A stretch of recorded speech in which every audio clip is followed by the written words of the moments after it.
വിജയുടെ got cinema കണ്ടിട്ടുള്ള ആൾക്കാർ മാത്രം ഈ വീഡിയോ കാണാൻ ശ്രമിക്കുക. കാരണം സിനിമയിലെ ചില കാര്യങ്ങൾ ഇതിൽ പറയുന്നുണ്ട്. അതുകൊണ്ട് നിങ്ങൾക്ക് സ്പോയിലർ ആവാനുള്ള സാധ്യതയുണ്ട്. സിനിമ ഞാൻ കണ്ടിട്ടുണ്ട്, ഒരു ആവറേജ് എക്സ്പീരിയൻസ് ആണ്. ഫാൻ ഷോക്കാണ് കണ്ടിട്ടുള്ളത്. സിനിമ കണ്ടതിന് ശേഷം ഫാൻസ് പോലും കൈയടിച്ചിട്ടില്ല. അതായത് വലിയ രീതിയിലുള്ള പോസിറ്റീവ് റിപ്പോർട്ട് സിനിമയ്ക്ക് വരുമെന്ന് തോന്നുന്നില്ല. കാരണം ഫാൻസിന് പോലും ഒരു ആവറേജ് ഫീൽ ആണ് തോന്നിയിട്ടുള്ളത്. അത് കൃത്യമായിട്ട് എക്സ്പീരിയൻസ് ചെയ്തിട്ടുള്ള ഒരാളാണ് ഞാൻ. പക്ഷേ സിനിമ പറ്റ മോശം സിനിമയല്ല, ഒരു ആവറേജ് സിനിമ എന്നുള്ള രീതിയിൽ നിങ്ങൾ സിനിമ കാണുകയാണെങ്കിൽ ഇഷ്ടപ്പെടാനുള്ള സാധ്യതയുണ്ട്. ഒരു പക്ക വിജയ് സിനിമ, അതിനപ്പുറത്തേക്ക് ഒന്നും സിനിമയിലില്ല. ഈ സിനിമയില് ക്ലൈമാക്സ് സീനിലേക്ക് എത്തുന്ന സമയത്ത് ഒരു ധോണിയുടെ ഗസ്റ്റ് അപ്പീരിയൻസ് ഉണ്ടെന്ന് എല്ലാവരും പറയുന്നുണ്ടായിരുന്നു. വളരെ കൃത്യമായിട്ട് പറയുകയാണെങ്കിൽ അച്ഛൻ മകൻ ഫൈറ്റ് ആണ് ഈ സിനിമയിൽ. അതായത് വിജയ് വേഴ്സസ് മകൻ വിജയ്. അതില് വിജയുടെ പെങ്ങളെ വിജയ് കൊല്ലാൻ നോക്കുന്ന സമയത്ത് അച്ഛൻ വിജയ് മകൻ വിജയോട് പറയുന്നുണ്ട്. അതായത് അവളെ വിടാൻ വേണ്ടി പറയുന്ന സമയത്ത് മകളോട് അച്ഛൻ വിജയ് പറയുന്നത് നീ ആരുടെ ഫാൻ ആണെന്ന്. ആ സമയത്ത് തന്നെ ധോണിയാണ് ബാറ്റ് ചെയ്യുന്നത്. ഇത് സ്റ്റേഡിയത്തിൽ വെച്ചിട്ടുള്ള ഫൈറ്റ് ആണ്. മുംബൈ വേഴ്സസ് ചെന്നൈ മത്സരം നടക്കുന്ന സമയത്താണ് തല, അതായത്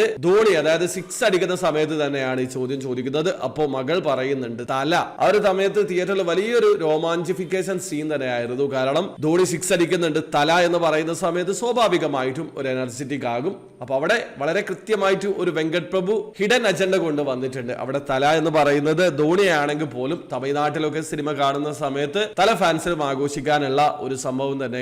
മങ്കാത സിനിമ അജിത്തിന് സമ്മാനിച്ചിട്ടുള്ളത് വെങ്കട് പ്രഭു ആണ്. അതുകൊണ്ട് തന്നെ വളരെ ഹിഡൻ ആയിട്ട് തന്നെ തലയുടെ ഒരു ക്യാമിയോ ഇതിലേക്ക് കൊണ്ടുവന്നിട്ടുണ്ട്. അതായത് ധോണിയാണ് കൊണ്ടുവന്നിട്ടുള്ളതെങ്കിൽ പോലും ആ ഒരു തല എന്ന വേടിയിലൂടെ അജിത്തിനും കിട്ടുന്ന ഒരു കയ്യടി പോലെ തന്നെയാണ് അത് തോന്നുന്നത്. എനിക്ക് അങ്ങനെ ഫീൽ ചെയ്തിട്ടുണ്ട്. നിങ്ങൾക്ക് എങ്ങനെയാണ് തോന്നിയിട്ടുള്ളത് എന്നുള്ളത് നിങ്ങൾ കമന്റിൽ അറിയിക്കുക. അതോടൊപ്പം തന്നെ ശിവകാർത്തികേയനെ സിനിമയിലേക്ക് കൊണ്ടുവന്നിട്ടുണ്ട്. വെറുതെ കൊണ്ടുവന്നതുപോലെയാണ് തോന്നിയിട്ടുള്ളത്. അത് ശിവകാർത്തികേയനെ കാണിക്കുന്ന സമയത്ത് സ്വാഭാവികമായിട്ടും അദ്ദേഹത്തിന്റെ ഫാൻസ് കൈയടിക്കും. പക്ഷേ അദ്ദേഹത്തിന് കൂടുതലൊന്നും ചെയ്യാനുണ്ടായിട്ടില്ല. ഒരു ചെറിയൊരു ഫൈറ്റ് സീൻ എങ്കിലും കൊടുത്തിട്ടുണ്ടെങ്കിൽ അത് നമുക്ക് കുറച്ചുകൂടി എൻജോയ് ചെയ്യാൻ പറ്റുന്ന ഒന്നായിരുന്നു. പക്ഷേ SK കൊണ്ടുവന്ന് ജസ്റ്റ് ഒന്ന് വിജയുടെ കൂടെ കാണിച്ചങ്ങ് പറഞ്ഞു വിട്ടു. അതെനിക്ക് ഇഷ്ടപ്പെട്ടിട്ടില്ല. നിങ്ങൾക്ക് എന്താണ് സിനിമയെ കുറിച്ച് പറയാനുള്ളത്?